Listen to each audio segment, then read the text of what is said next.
یوسفی.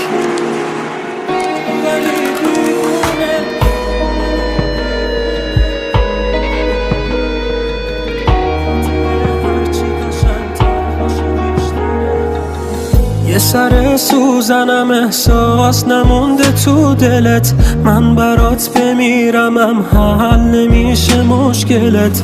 میری سهم کی بشه اون چشای خوشگلت، کی عوضت کرد؟ چه روزایی داشتی با من ولی چی شد آخرش؟ خاطره هرچی قشنگتر باشه بیشتر غمش. من همونم که یه روز حتی میساختی با کمش، کی عوضت کرد؟ کی شبا ناز کنه رو تو که خوابت ببره؟ پر کشیدی اما فکرت عمرم بپره. کی به جای من میخواد ناز چشاتو بخره؟ کی بهت زل بزنه؟ من رو چشات حساسم، دق میکنم شک نکن خودمو میشناسم. کی میخواد دست بذاره صاف روی احساسم؟ کی؟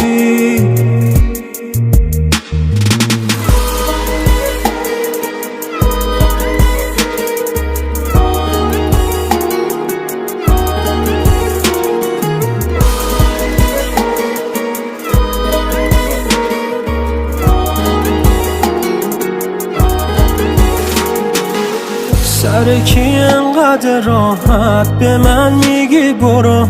غیر من کی میکشه تعصب چشم تو رو؟ خنده هات قشنگترین تصویر دنیای منه، به کسی نمیرسه ببین خنده تو رو.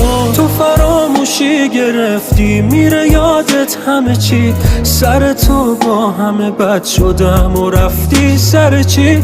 جامو پر کردی به این زودی ولی دیوونه، اگه از یاد تو هم خاطره هامون نره چی؟ کی شبا ناز کنه رو تو که خوابت ببره؟